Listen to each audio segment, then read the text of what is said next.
Hapo ulipo wewe ni wa thamani sana. Haleluya!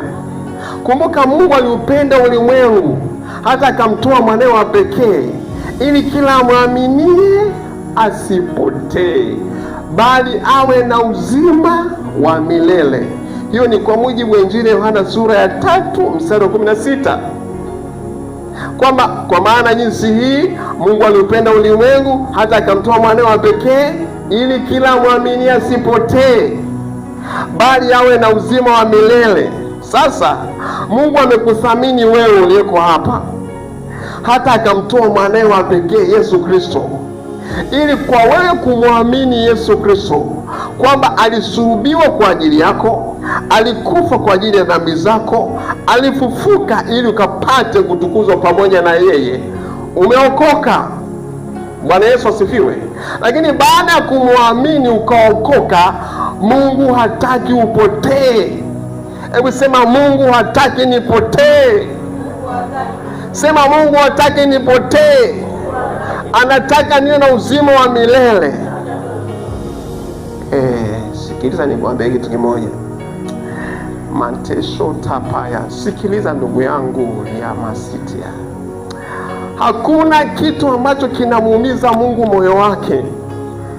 Hakuna kitu kinamuumiza Yesu Kristo moyo wake. Hakuna kitu kinamhuzunisha Roho Mtakatifu kama mtu ambaye ameshamkiri Kristo kuwa Bwana na Mwokozi wake, alafu akapotea.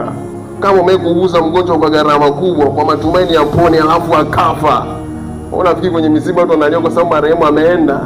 Wengine wanaangalia mtu umemlea, unamtunza, unamsafisha kinyesi, unafanyaje, au unasikia amekufa. Inaumiza ndugu yangu.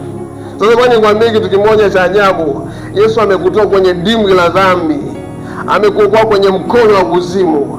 Maana alituokoa katika nguvu za giza, akatuhamisha, akatuingiza katika ufalme wa mwana pendo lake, ili ndani yake tuwe na ukombozi kwa damu yake, yani msamaha wa dhambi. Na baada ya hapo sasa, tunalitazamia ile tumaini la utukufu la kuja kwake Kristo Yesu, kuja kutuchukua na kwenda kushinda milele mbinguni. Afu jiulize swali, ya siku ya kwenda mbinguni ukakosekana, unafikiri itakuwaje? Hakuna kitu kinamuumiza Mungu kama hicho. Mtu ambaye tayari ameshaamini afu akapotea, ni heri yule ambaye hajaamini kabisa, kwa sababu hakuna kitu kilifanyika katika maisha yake. Lakini wewe ulishaamini, unajua Yesu ni Mwokozi, unajua Yesu ndiye njia na kweli na uzima, unajua hiki ni dhambi, haya ni makosa, alafu unaendelea. Ndugu yangu, ndio maana anakuambia hivi, tukifanya dhambi makusudi baada ya kupata ujuzi ile kweli, haibaki tena dhabihu kwa ajili ya dhambi, bali kuna kuitazamia hukumu yenye kutisha na ukali wa moto ulioandaliwa kwa ajili ya hao wapingao. Bwana Yesu atusaidie sana.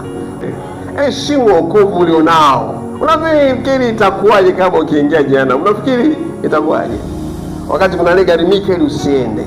Mungu atusaidie kabisa. Haleluya. Sasa nataka nikwambie hivi, hakikisha upotee. Hakikisha upotee, kwa sababu lengo ni ili usipotee baada ya kumwamini Yesu Kristo. Uthamani wa maisha ambayo yanakungojea mbinguni haulinganishwi hata tone na chochote unachotamani huko duniani.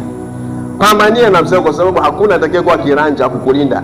Eti sio kazini, eti sio kafanyaje, hakuna atakaye kulinda. Roho Mtakatifu ndio mlinzi wako na anategemea kampani yako. Bwana Yesu azalie sana. Haleluya. Usinywe sumu ukasema nitakunywa maziwa. Usifanye hivyo, ni hatari sana. Usifanye dhambi makusudi ukatazamia kama nitatubu. Ni maisha ya hatari kupita kawaida.